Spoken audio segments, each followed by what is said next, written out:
10 प्रश्नावली subject math प्रश्नावली 6.4 का क्वेश्चन नंबर 5। इसमें क्या दिया है, पहले दिया क्या उसे फोकस करके हम लोग।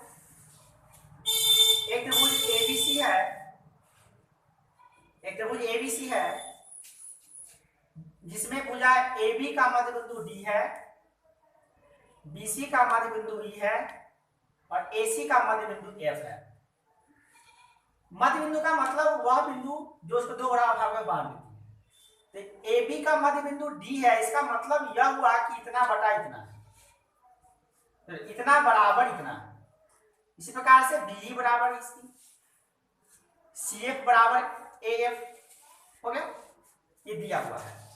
तो हमको ज्ञात करना है कि इसके मध्य बिंदुओं से मिलाने वाली मध्य बिंदुओं को मिलाने से जो त्रिभुज बनता है, ये त्रिभुज यानी कि त्रिभुज DEF, इसका क्षेत्रफल का तथा इसका त्रिभुज एबीसी का क्षेत्रफल का अनुपात ज्ञात करना है। क्या दिया है, क्या निकालना है, स्पष्ट है। कैसे निकालते हैं, चलिए देखते हैं। क्योंकि AD बराबर DB दिया हुआ है, इसको इधर ला दिया, इस प्रकार से ये आ गया। उसी प्रकार से F बराबर FC दिया हुआ है, उस प्रकार से हो गया। कैसा ये ध्यान नहीं, इसका जरूरत नहीं था तो नहीं लिए, हम ये और ये लिए यहाँ बराबर कर दिए।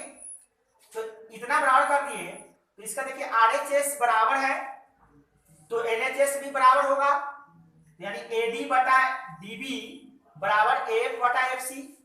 अब इसको देखिए तो त्रिभुज ABC को देखिए, सिर्फ त्रिभुज आपको दिखाई देना चाहिए ABC और कुछ नहीं दिखाई देना चाहिए, त्रिभुज ABC। इसमें हम क्या देख रहे हैं कि इतना बटा इतना बराबर इतना बटा इतना, यानी कि थेरस्पर्मी का विलोम। यदि किसी त्रिभुज में कोई रेखा यानी EF दो भुजाओं को समान अनुपात में विभाजित कर रही है तो वह तीसरे भुजा के समांतर होती है। यह थेरस्पर्मी का विलोम कहता है। अर्थात थेरस्पर्मी का विलोम कहता है किसी भी त्रिभुज में कोई रेखा दो भुजाओं को समान अनुपात में विभाजित करेगी तो वह तीसरी भुजा के समांतर होगी। इसका समांतर हो गया DE समांतर BC, समांतर हो गया। उसी प्रकार से हम ये सिद्ध कर लेंगे कि इतना बटा इतना, इतना का मतलब यहां समझते रहिए BE बटा EC, अब नाम नहीं दे रहे, इतना बटा इतना आपको इंडिकेट कर रहे हैं। BE है इतना बटे इतना बराबर इतना बटा इतना, तो ये समांतर ये यानी कि DE समांतर AC, उसको हम यहां लिखते हैं। उसी प्रकार से अब हम ऐसा देखें इतना बटा इतना बराबर इतना बटा इतना, तो ये इसके समांतर यानी कि DF समांतर AB। इसका मतलब ये हो गया कि ये इसके समांतर है, ये इसके समांतर है और ये इसके समांतर है। ठीक है, ये सिद्ध करेंगे, हम बार बार नहीं सिद्ध करेंगे, एक बार सिद्ध करेंगे और मैथ में एक टूल्स का प्रयोग करेंगे। इसी प्रकार से हम लिख देंगे, बार बार लिखेंगे तो ये बहुत लंबा हो जाएगा और बिहार बोर्ड इसकी याद हम लोगों को नहीं देती है। तो उतना बड़ा कर देंगे तो नंबर काट लेंगे, इसलिए ऐसा नहीं करेंगे, इसी प्रकार लिखेंगे। अब त्रिभुज ABC में चलते हैं हम लोग। त्रिभुज ABC में देखेंगे तो फिर त्रिभुज ABC को देखेंगे, DEF को मत देखिए, सिर्फ उसी को देखिए। इसमें क्या है कि एक मध्य बिंदु को मिलाने वाली रेखा वो तीसरे भुजा के क्या होती है, आधी होती है। देखिए एक भुजा है AB, एक भुजा है AC, इसका मध्य बिंदु D, इसका मध्य बिंदु F, इसको मिलाने वाली रेखा जो है यानी कि DF। जो अन्य जो शेष रेखा बच गया, कौन बच गया, BC के आधा, यानी BC का आधा होगा DF। तो हम क्या लिखते हैं कि कहां से आता है, तो ये 9th में पढ़े थे मिड पॉइंट थ्योरम, उससे वो क्या कहता है, यहाँ पे स्पष्ट रूप से लिखा हुआ है, देखिए जरा। किसी त्रिभुज में दो भुजाओं के मध्य बिंदुओं को मिलाने वाली रेखा तीसरी भुजा के आधी होती है। ये मिड पॉइंट थ्योरम क्लास 9 में हम लोग पढ़े थे।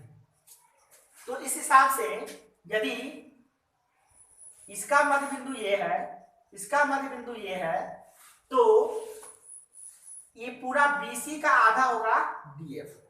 इसको यहां लिखिए BC बराबर 2DF लिखिए। तो अब यहाँ पे तो एक बात जानते ही हैं, क्या चीज कि BC का मध्य बिंदु है, इसका मतलब तो ये है कि BC का आधा है B, जानते ही हैं, उसको हम यहाँ पे लिख दिए। तो यहाँ पे हम डैश दे दिए, यहाँ पे आप लोग लिख लीजिएगा क्योंकि ई बी सी का मध्य बिंदु है। क्या आप ऐसे लिख सकते हैं कि बी बराबर ई एफ लिख सकते हैं, इसीलिए ऐसा हम लिखे हैं। तो बी सी का आधा है, बीसी का आधा है बी, इसीलिए लिखे बीसी बराबर 2b। अब इसको देख रहे हैं दोनों का आर बराबर है, देखिए और से यहाँ पे इसका और इसका आर बराबर है, तेरे से बराबर हो जाएगा, यानी कि इतना बराबर इतना, तो यहाँ लिख दिए 2 से 2 यहाँ पे कैंसिल कर देंगे, 2 से 2 कैंसिल कर दिए, तो 2 से 2 कैंसिल कर देते हो गया डीएफ बराबर बीएफ। अब बी डीएफ ये बराबर ये। अब गौर कीजिए, नोटिस कीजिए इस बात पे, किस बात पे, जिसको हम पेंट कर रहे हैं उस चीज को देखिए जरा। अब ये चतुर्भुज को देखिए, कैसा चतुर्भुज दिखाई दे रहा है आपको, ये आपको समांतर चतुर्भुज दिखाई देना चाहिए। कैसे? जब किसी चतुर्भुज में आमने सामने की भुजाएं समान एवं समांतर हो तो यह त्रिभुज समांतर चतुर्भुज कहलाता है। तो क्योंकि यहाँ ये इसके बराबर है, अभी हम सिद्ध किया यहाँ पे डीएफ बराबर डी, यहाँ पे बराबर है, और इसके समांतर भी हम लोग सिद्ध कर चुके हैं। कहाँ पे थे? यहाँ पे डीएफ समांतर है बीसी के, डीएफ समांतर है बीसी के, बीसी के समांतर है डी के समांतर ही ना होगा, उसी का ना पार्ट है, तो इसके समांतर है, और ये इसके बराबर भी है, यहाँ पे हम निकालिए डीएफ बराबर डी। तो जब डीएफ बराबर डी और डीएफ समांतर बी, फिर उसी प्रकार से ईएफ समांतर बीएफ और ईएफ बराबर बीडी, सॉरी ईएफ समांतर बीएफ बीडी और ईएफ बराबर बीडी, तो आमने सामने भुजाएं समान में समांतर हो गई। जब किसी चतुर्भुज में आमने सामने भुजाएं समान समांतर होती है, चतुर्भुज क्या होता है? समांतर चतुर्भुज होता है। इसी को लिखते हैं, देखिए यहाँ पे चतुर्भुज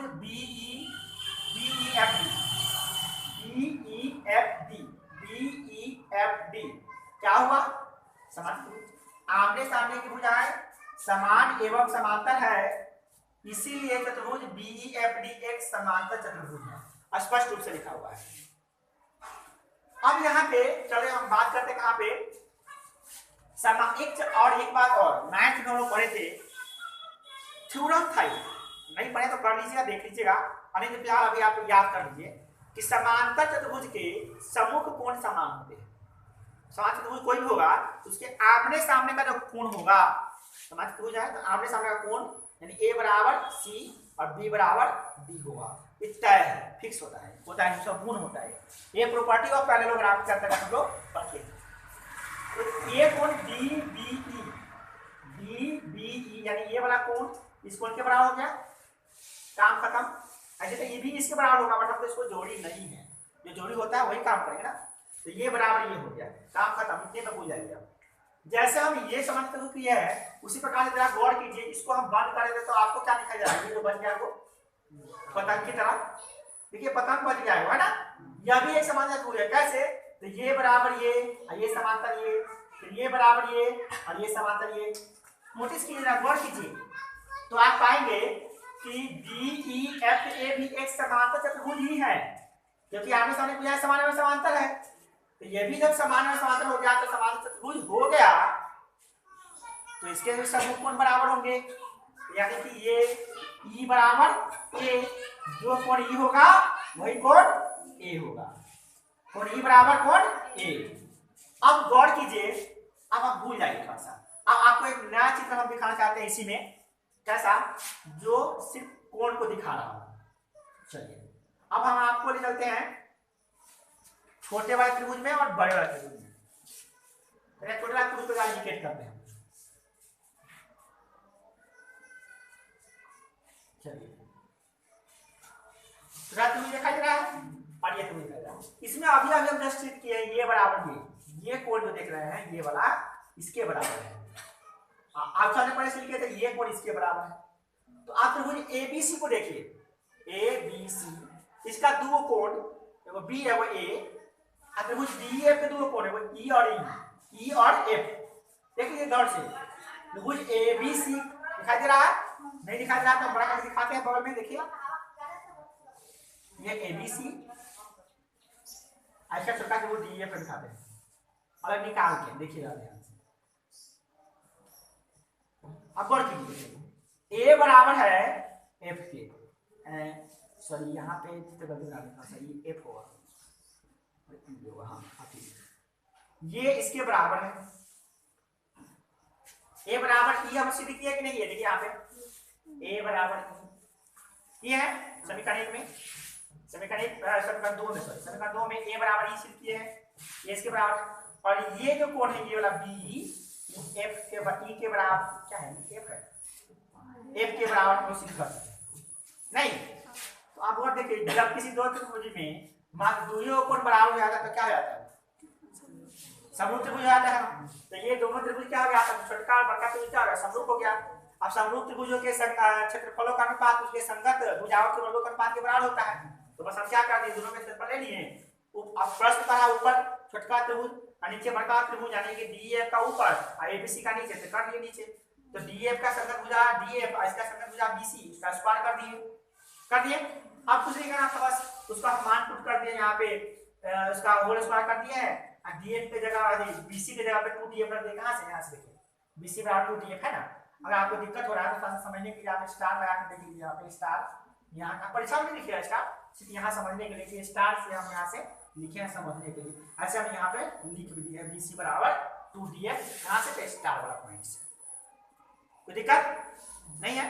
तो हम क्या किए, देखिए इसको वैसे कर दिए, बीसी को क्या लिख दिए हम लोग 2df, ठीक है। अब यहाँ पे देखिएगा df बच गया, ऊपर क्या बच गया 1, नीचे बच गया 2, 1 बना 2 का स्क्वायर, 1 का स्क्वायर 1, 2 का स्क्वायर 4, तो 1 का स्क्वायर 4, ये इसको क्या